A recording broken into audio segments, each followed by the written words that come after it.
What is, yo, welcome back to another video, man. Today we are watching a video that explains the story behind bad parenting. As you guys may have already noticed, my bad parenting playthrough is probably the most popular video on my channel. I mean, rightfully so. The game was a masterpiece, bro. It was a straight masterpiece. So today I really wanted to get more in depth into the meaning behind the game and watch somebody explain it. His name is Super Horror Bro right here, so make sure to check out the original video in his YouTube, subscribe, you know, do the whole thing. So, but now let's get straight to the video, man. Hey guys, Super Horror Bro Mike here, and in today's video, we explore the dark and unsettling story of a little boy with a troubling home life and some supernatural occurrences. This is the I will never forget that jump scare. Home life and some supernatural occurrences. I am going to take this jump scare with me to the grave, bro. The jump scare that I got from this lady in the closet, I will never forget it for the rest of my life. It's been etched into my memory, bro. Forever. This is the story of Bad Parenting Explained. Our story begins as the mother of a little boy named Ron returns home late from work. Ron has been worried about his mother and reminds her that today is his birthday, wondering if she has got him a gift. The mother tells Ron the story of a creepy spectre known as Mr. Redface.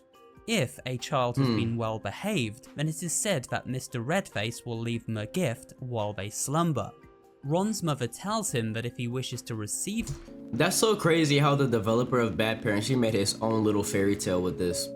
Like, we have the Tooth Fairy, we have Santa Claus, we have whatever you may have it, but he made his own little fairy tale, Mr. Redface, who brings you Christmas gifts. The Tooth Fairy brings you $1 if you put a tooth under your pillow, and then Santa Claus brings you presents under your Christmas tree, but Mr. Redface brings you a present for your birthday. That's crazy. That's very unique and very original, and that's pretty rare to find in games like these nowadays. So you gotta give props when it's due to the developer.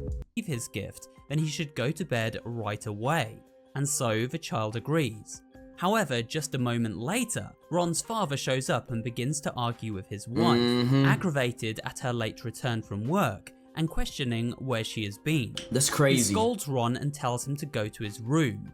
The son obediently follows his parents' instructions and heads to bed. During the night, Ron wakes to a terrifying sight.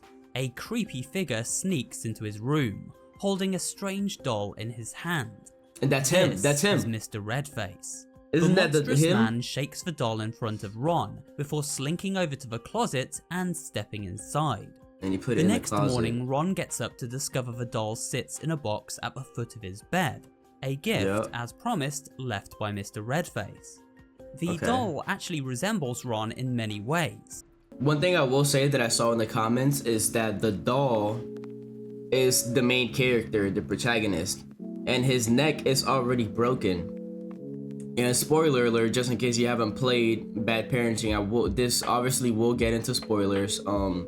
It will get into spoilers. But at the very end, he does get his neck broken by his father, and the doll right here has his neck broken. That's crazy foreshadowing. That is crazy. It has the same clothes on and even goes by the same name. The most peculiar thing about this doll is that it appears to be a living entity, freely conversing with Ron and explaining it was created by magic. Ron questions why the doll has a crooked neck, to which the doll explains that his creator, known as the Master, sometimes makes mistakes and that this was just a small flaw in his creation. Wow, bro, that really goes to show you like the innocence of a child and how they're so willing to look past all the nasty shit and the bad things that some parents do to their kids and like still hold this little unconditional love towards them, even if their parents don't even want them and treat them like crap, like his dad treated him. That's very crazy. The doll tells Ron that he wants to be his friend and for the two to play a game together. He requests that Ron head over to the closet to collect up his other toys. Unfortunately, the closet door is stuck and won't open, so the doll then suggests that Ron has something to eat, as apparently their senses and emotions are connected. The two then head to the kitchen, where Ron finds a note stuck to the refrigerator left by his mother, who has gone out to work. Ron's mother remarks that her son hasn't been eating much lately and so urges him to do so. She also mentions his medicine, which is on the nearby counter and should be taken after eating. Ron sets his doppelganger doll down at the table and then eats at the meal his mother has left for him. Upon sitting down to dine, the doll tells Ron that he can perform a magic trick. No matter how much of Ron's favourite meal he consumes, the dish will never deplete. Almost as if this part right here I didn't really fully understand. The whole magic like trick part, I didn't really fully understand that he one. isn't eating at all. Sure enough, after Ron finishes one portion, the food magically reappears on the plate before him. Impressed by this trick, Ron asks what else his newfound friend is capable of. The doll then takes a bottle of wine sat on the table and drains it before his very eyes. While watching this magic trick, Ron briefly glimpses the terrifying sight of Redface sitting next to him, after which the wine bottle smashes all over. Okay, so maybe I am starting to grasp a little bit of what this could have meant. So, magic tricks, he gives him more food, and he empties the wine. Could it mean that the dad is not feeding him? And the dad is drinking too much wine, obviously, so he's getting drunk. So are the magic tricks like taking away some of the flaws of the father, I guess? Or I don't know, it has to do something with that, because I mean, yeah, I don't know, that's really all I could draw from that. Ron suddenly becomes concerned that his dad will beat him for breaking the bottle. But to his shock, the doll explains that his master has already taken care of the boy's father, spiriting him away to another realm. When he asks why, the doll explains that Ron's father is a bad person, and therefore his master has taken him away as he does to all bad parents in order to protect children just like Ron. Ron pleads for his father to be returned, and so eventually the doll agrees to lead Ron to the realm where his father is imprisoned within. The entrance to this alternate dimension can be found within the closet in the parents' room. But in order to open the portal, Ron needs to tune into the correct frequency using a radio. Flipping through the various radio stations, Ron discovers several different portals to dimensions beyond. Some tranquil and serene, and others dangerous and horrifying. Yes, exactly, bro, yes. Eventually the part that scarred me for the rest of my life, bro. The part that traumatized me and gave me a nightmare that night. I don't like this at all, bro. I don't like this at all. Oh my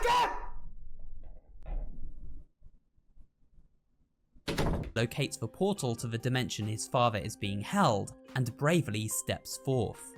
Once inside the realm beyond, Ron is greeted by a cat-like creature who seems to be the bookkeeper of this dimension.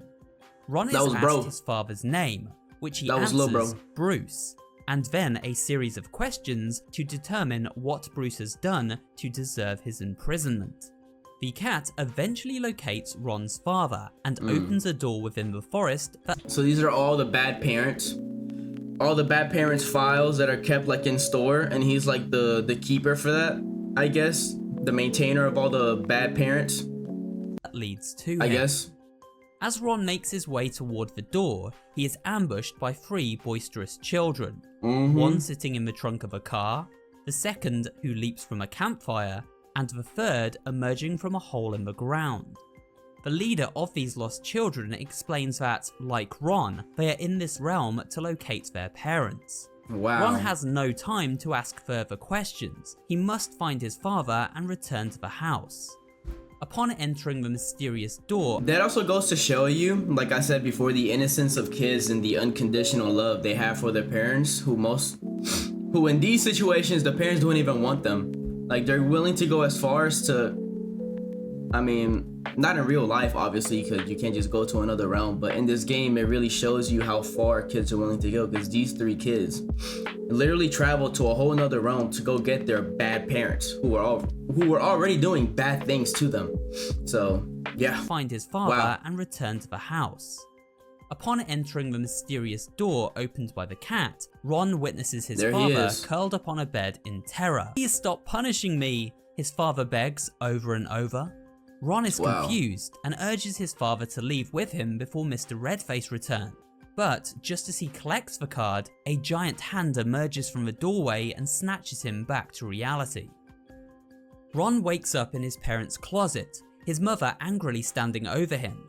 She questions why her son is in the closet, and Ron explains that Mr. Redface has kidnapped Dad.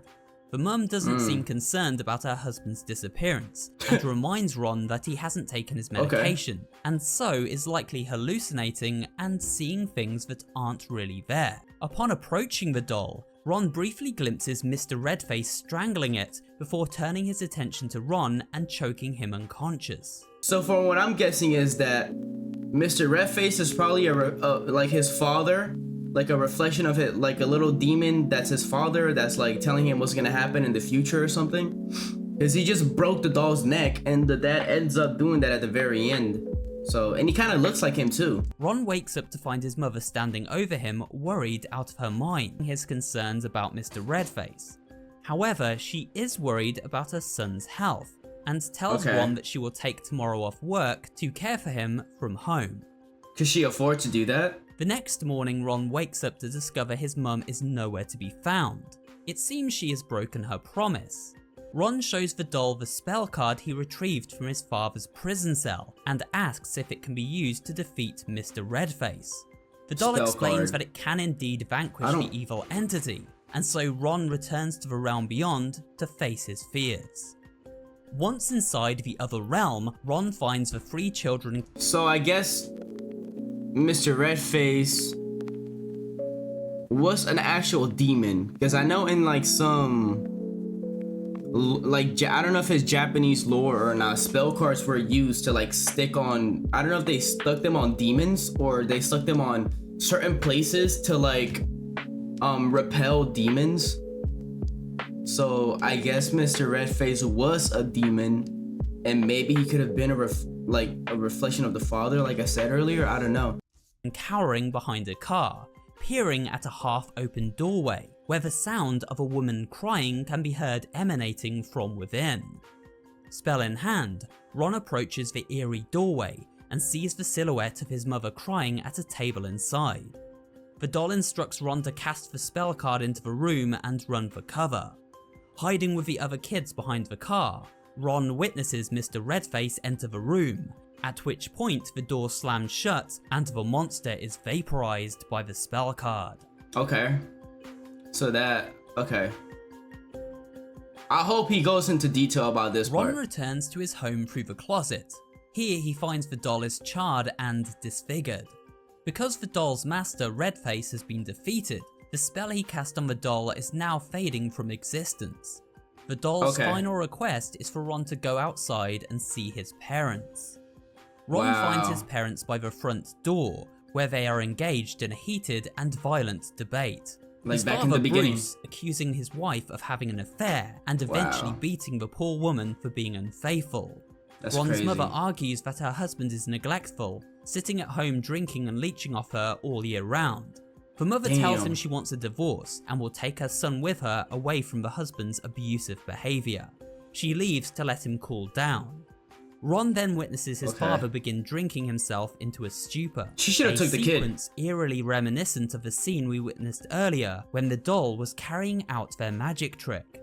It is then revealed that Bruce, Ron's father, is in fact Mr. Redface. Yeah, okay, He takes on this yeah. monstrous form in Ron's eyes after becoming drunk and violent towards his son. Redface explains that he will not let his son be taken away from him, and in a drunken rage, he strangles poor Ron and then hides his body in the closet. This is why the closet was stuck and never opened. Ron has... Okay, so the dad, okay, yeah, so it was all like foreshadowing. Cause earlier in the game, I guess Ron is the little kid's name, he went in the closet and found the doll. And he ended up being the one being put in the closet after he got strangled by his dad. Dead inside the entire time. His ghost reliving the violent crime over and over again, unable to find peace. The doll that shared Ron's name and appearance represented his consciousness, the memories he held onto while alive, guiding his spirit toward the afterlife, symbolized by the dimension beyond, where other children who have been killed by their parents' neglect also so I was reside. right. A child who died in a car accident, another in a fire, and another who was buried in the woods. Oh my god. Ron's father, racked with guilt and shame, hid out in a motel room to escape his crime. Here he was haunted by visions of the son he murdered. That's crazy. The mother seen crying in the police station after reporting the crime to the authorities. While she is Bro, she should have never left that kid with the dad, bro. Like, why didn't you just take him with you? interviewed by the police, the spirit of her son makes an appearance and drops the location of her father's whereabouts. This represented previously by the spell card collected from the motel room. Wow. Now with her murderous and abusive husband behind bars, the He got mother caught. finds peace and can mourn the loss of her child. Oh As my for Ron, god. he is also able to find solace in the fact that his murder has been solved, and so moves on to the afterlife to live with the other children, all who Oh my- died I as got a result goosebumps, bro. of bad parenting. That's crazy. And with that, we come to the end of this video. So before the crime got solved, Ron was just stuck in a state of purgatory, basically. Within that doll, reliving like what happened the entire time. And when the crime got solved, he finally found peace and moved on to the other realm with the kids. That's what I'm getting, at least from that bit right there. That is crazy, bro. What a fate for a child, bro. And I know it's just a game, but this shit really happens in real life. That's what makes it even like crazier that this game was made. And a look at the story of Bad Parenting Explained. I hope you enjoyed this video and found it both entertaining and informative. That was crazy, bro. Yeah. You definitely got my like. Alright, well, yo, that was it for that video, man. I really did want to get the kind of like the backstory of the game, which he really did most of the explaining of what most of the stuff meant at the end of the video, but either way, it was still, he broke it down pretty well. So be sure to like and subscribe to his channel. I'm gonna leave all the information to the original video down below in the description, so be sure to check that out. I appreciate every single one of you. Like I said in the previous videos before, I've been going live almost every day, man, and yeah, man, it's been lit. It's been lit. I have some really good games that I plan on playing. There's a game that I played on the channel called It's Just a Prank. The developers of that game just dropped another one called The Hole. I plan on streaming that one. Probably not today because today is New Year's Eve and I'm gonna be out with my family, at least tonight. So more than likely tomorrow I'll be going live and streaming The Hole. And maybe some other games that I see. There's one called No, I'm Not a Human, which I don't think it's out yet. But when it comes out, I'm definitely playing that. But yeah, guys, let me stop yapping. I appreciate every single one of y'all. Stay safe out there today during the holidays. I love y'all. Take care. Peace. Bye. Make sure you like and subscribe too. Love you. Bye.